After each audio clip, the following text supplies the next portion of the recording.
मसीह के अज़ीम और बाबरकत जलाली नाम में आप सबकी सलामती हो। मैं हूं एल्डर माइकल और आप देख रहे हैं इस वक्त मेरी मदद मेरा खुदा। कैसे हैं आप अज़ीज़ों? खैरियत से हैं? बहुत देर के बाद ये मेरी वीडियो अपलोड होगी और काफ़ी टाइम से स्टॉप था काम, बहुत सारे कामों में हम बिज़ी हो गए थे और आपकी इतनी मोहब्बत है कि बहुत सारे लोगों ने मुझे बोला कि भाई वीडियो नहीं आ रही आपकी। तो मैं खुदा का भी शुक्रगुज़ार हूँ और आप लोगों का भी शुक्रगुज़ार हूँ। हमारे बहुत से प्लान हैं हमारे जहन में, हमारी टीम जो खुदा की काम को इस रोए ज़मीन में करने की कोशिश में है। बहुत सारे प्लान हैं हमारे जहन में कि हम एक अपनी एम्बुलेंस का अरेंज करें, अपनी पर्सनल एम्बुलेंस जो हमारी टीम के नाम से, जो मेरी मदद मेरा खुदा के नाम से चले मुल्क पाकिस्तान में। और भी हमारे बहुत सारे प्लान हैं जो हमने खुदावंद के हुजूर रखे हैं। कुछ इर्द गिर्द हम नज़र करते हैं तो बहुत सारी बेवा यतीम हैं, हम चाहते हैं कि हम उनकी भी हेल्प करें। जो हम करते भी हैं, खुदा हमें इस्तेमाल भी कर रहा है, मगर मेरे अजीज़ों हम अकेले कुछ भी नहीं कर सकते जब तक हम एक यूनिटी में ना आ जाएं। कोई भी काम होता है बग़ैर यूनिटी के नहीं होता। आप लोग भी इसमें पार्टिसिपेट कर सकते हैं, हमारे साथ शेयर कर सकते हैं और इसके साथ खुदा के नाम को जलाल मिलता है और बहुत सारे काम वजूद में आते हैं और बड़े मसले हल हो जाते हैं। मैंने लास्ट अपने पैगाम में कहा था, खुदा का कलाम पावरफुल यूट्यूब पर है और उसमें मैंने कहा था कि एक नया काम हम करें, एक नया काम इस ज़मीन पर करें कि हम शादी ब्याह में तो जाते हैं और वहाँ पर उन्हें 2000, 3000, 5000, 10,000 देते हैं खुशी खुशी।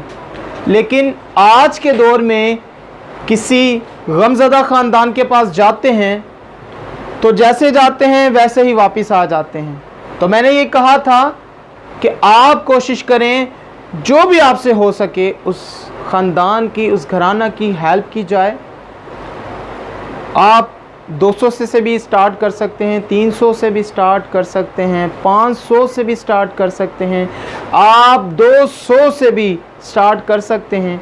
आप पहला कदम उठाएं, फिर आपके साथ वाला भी दूसरा कदम उठाएगा। कदम उठाने की बात होती है मेरे अजीज़ों।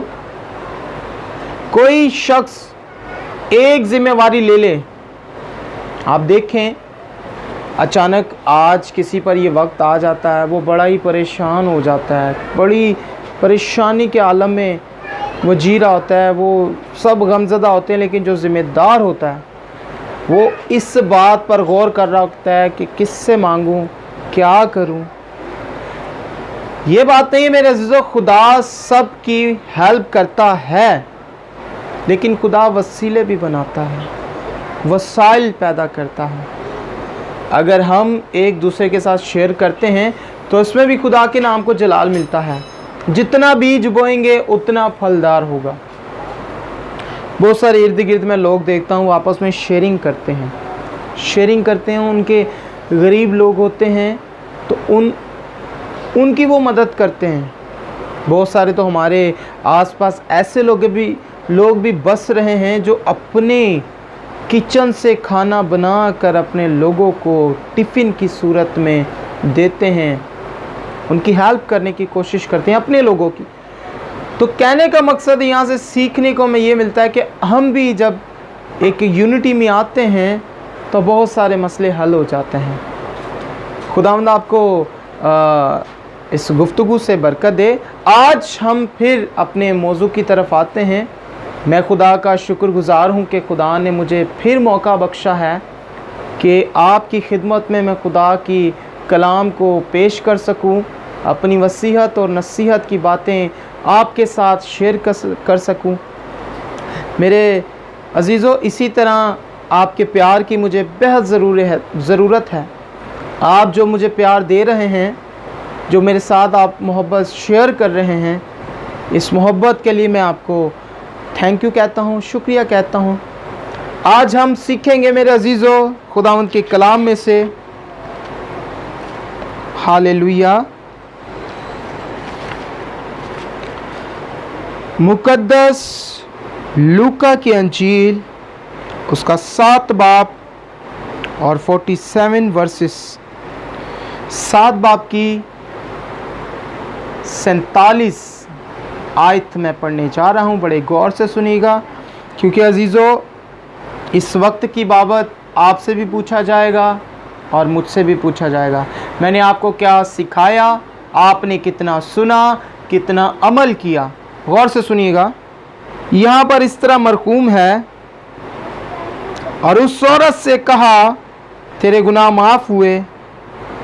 इस पर वो जो उसके साथ खाना खाने बैठे थे अपने जी में कहने लगे, ये कौन है जो गुनाह भी माफ़ करता है। मगर उस औरत से कहा तेरे ईमान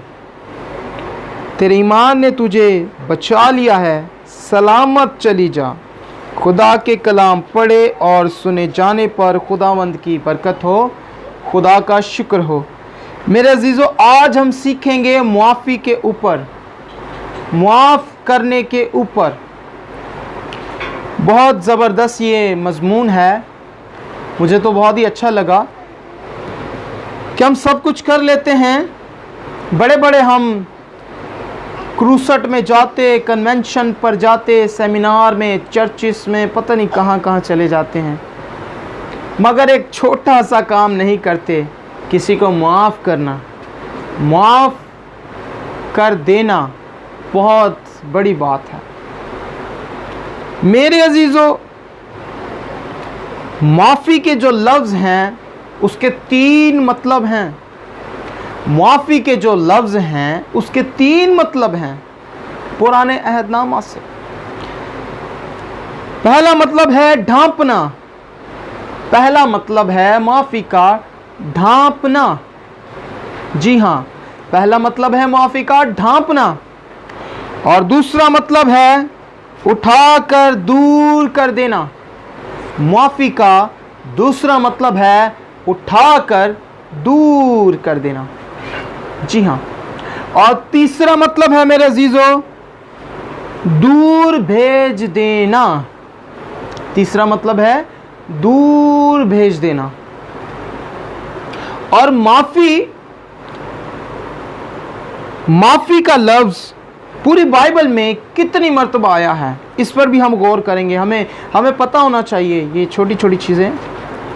माफ़ी का लफ्ज़ पुराने अहदनामा में 61 बार आ रहा है, 61 मर्तबा आया है। पुराने अहदनामा में मुआफ़ी का या मुआफ़ का लफ्ज़ 61 मर्तबा आया है, और नए अहदनामा में 72 मर्तबा, 72 मर्तबा। और इन दोनों को अगर हम काउंट करें तो ये बन जाता है 133। जी हाँ, पुराने अहदनामा में और नए अहदनामा में इनको अगर हम काउंट करें तो ये बन जाते हैं 133। 133 मर्तबा बाइबल मुकद्दस में मुआफ़ी का लफ्ज़ आया है। अगर इतनी बार कोई लफ्ज़ आया है तो उसमें ज़रूर खुदा का कोई भेद है। खुदा को पता था कि आखिर ज़माना में इतने लोगों का दिल सख्त हो जाएगा कि ये एक दूसरे को माफ़ ही नहीं करेंगे। जी हाँ मेरे अजीज़ों, बाइबल मुकद्दस में 133 मर्तबा मुआफ़ी का लफ्ज़ आया है। सबसे मुश्किल काम है आज के दौर में किसी को माफ़ करना, सबसे मुश्किल काम। हम किसी को माफ़ नहीं करते। अगर किसी को माफ़ करते भी हैं तो फिर सीधे मुंह को मानते ही नहीं। असी कहने ठीक है माफ़ कर छड़े ना, बस इन्हों मुंह नहीं लाना। नहीं मेरे अजीज़ों, वो सारी पुरानी बातों को दूर करना है, फिर आपने इसका मतलब पूरा माफ़ किया है उसे।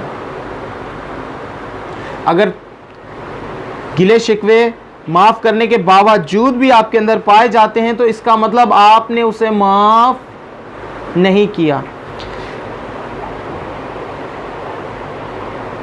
यीशु ने उस औरत के सारे गुनाह माफ किए थे। उस औरत के, याद रखें, सारे गुनाह माफ किए थे। 2 गुना 3 गुना थोड़े थोड़े करके माफ नहीं किए थे, एक बार में सारे गुनाह माफ किए थे उस औरत के यीशु मसीह ने। उसने ये नहीं कहा था मैं तेरे आज के दिन जो तूने गुनाह किए वही माफ करता हूं, या पूरे साल में जो तूने गुनाह किए वो माफ कर देता हूं। नहीं, उसने कहा तेरे सारे गुनाह माफ हुए। मेरे अजीजों,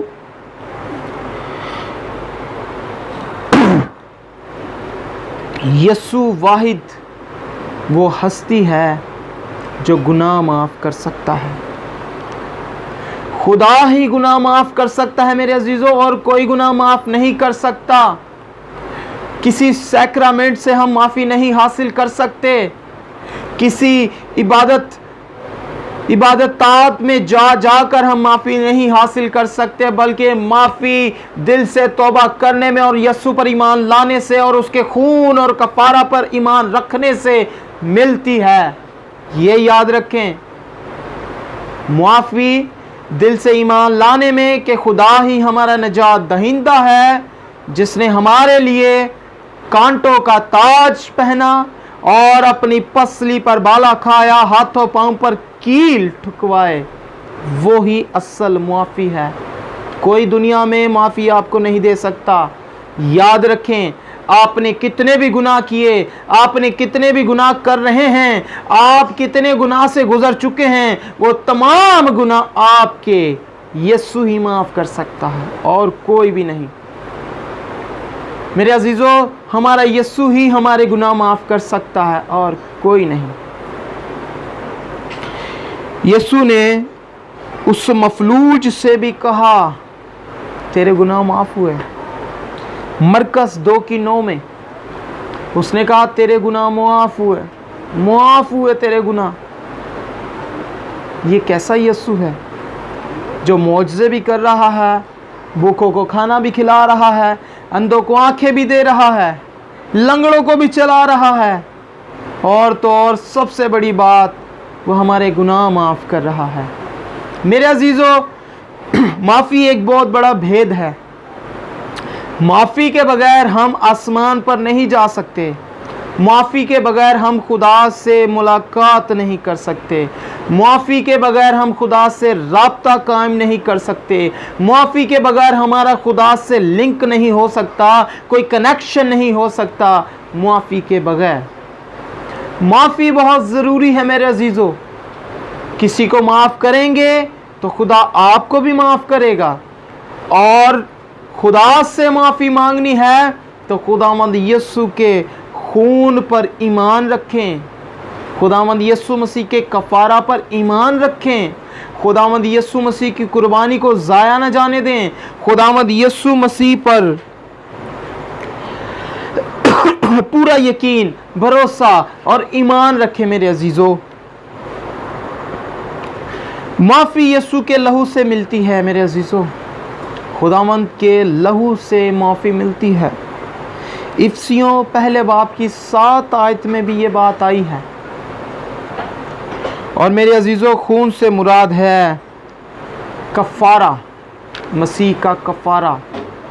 हमने एक दूसरे को माफ़ करना है और इसके साथ साथ अपने गुनाहों की भी माफ़ी खुदा से मांगनी है। हमने अपने गुनाहों की भी माफ़ी खुदा से मांगनी है और खुदा के साथ एक लिंक को, एक कनेक्शन को, एक राब्ते को कायम करना है मेरे अजीज़ों। और जो मुझे सुन रहे हैं, जो मुझे देख रहे हैं, स्पेशली मेरी उनसे ये रिक्वेस्ट है कि आप खुदा से माफ़ी के तलबगार रहें। आप खुदावन से माफ़ी के तलबगार रहें और मेरा ईमान है खुदा आपको माफ़ करेगा। वो ये नहीं कहेगा बेटा मेरे पास पूरी की पूरी फाइल है तेरे गुनाहों की, बल्कि वो ये कहेगा बेटा अब तूने माफ़ी मांगी है सच्चे दिल से, अब मैं एक काम करता हूँ, मैं वो सारे रजिस्टर को फाड़ देता हूँ, ख़त्म कर देता हूँ जिसमें तेरे सारे गुनाह ऐड थे। मैं उस रजिस्टर को ख़त्म कर देता हूँ, लेकिन देख अब गुनाह ना करना, अब तू माफ़ी पे कायम रहना। मेरे अजीज़ों, खुदा हमसे बेहद बेहद मोहब्बत करता है। ज़बूर 103 उसकी आयत 3 है, उसमें लिखा है वो तेरी सारी बदकारी को बख्शता है। वो तेरी सारी बदकारी को क्या करता है? बख्शता है। वो तेरी सारी बदकारी को बख्शता है। ये हमारा खुदा है जो हमारी सारी बदकारी को बख्शता है, और कोई नहीं। मेरे अजीज़ों, खुदावंद आपको इस कलाम के वसीला से बरकत बख्शे। हम दुआ मांगेंगे। आए हम अपने सरों को और अपनी आँखों को झुकाएं। मेहरबान सच्चे ज़िंदा आसमानी खुदा, मैं तेरा शुक्र करता हूँ, तेरी तारीफ़ तौसीफ़ तमजीद करता हूँ। क्या बाप, तू माफ़ी का दरवाज़ा है और तू ही माफ़ करने की कुदरत रखता है। तेरे पास ज़िंदगी है और मुआफ़ी है। खुदावंद, मैं अपने उन बहनों भाइयों के लिए दुआ करता हूँ जो आज इस कलाम को सुनकर तुझसे माफ़ी की अपील करते हैं, और मेरा ईमान है कि तू उनके सब गुनाहों को माफ़ कर देगा खुदा, क्योंकि खुदावंद वो शर्मिंदा है तेरे पास आने से, क्योंकि वो गुनाह बहुत कर चुके हैं और उनका गुनाह उन्हें रोक रहा है कि हम किस मुंह से अपने बाप के पास जाएं। मगर तू ऐसा बाप है कि अपने बच्चों को माफ़ करता है, माफ़ करता है, माफ़ करता है। सुनने वाले कानों को, देखने वाली आँखों को खुदा जो माफ़ी की तलबगार है, माफ़ करना खुदा, माफ़ कर देना मेरे यस्सु, मेरे आका, मेरे मालिक। और खुदावंद ये तुझसे वापिस अपना रिश्ता कायम और दायम करें खुदा, ये तुझ में कायम रहे और तू इनमें दायम रहे खुदा, और ये गुनाह की मजदूरी मौत से बच जाए खुदा, और वो ज़िंदगी हासिल करें जो तू इनको देना चाहता है मेरे यस्सु। ऐ खुदावंद, तू इन पर रहम करना, तरस करना, निगाहें करम करना, सारे गुनाह इनके धुएं की मानिद उड़ा देना। यीशु के नाम से दुआ मांगते और पा लेते हैं, आमीन। हमारे बाप, तू जो आसमान पर है, तेरा नाम पाक माना जाए, तेरी बादशाही आए, तेरी मर्ज़ी जैसे आसमान पर पूरी होती है ज़मीन पर भी हो। हमारे रोज़ की रोटी आज हमें दे, और जिस तरह हम अपने कर्ज़दार को मुआफ़ करते, तू हमारे कर्ज़ हमें मुआफ़ कर। हमें आज़माइश में न पड़ने दे, बल्कि बुराई से बचा, क्योंकि बादशाहत, कुदरत और जलाल हमेशा तेरे हैं, आमीन। बाप और बेटे रूह कुद्दुस के नाम से, आमीन।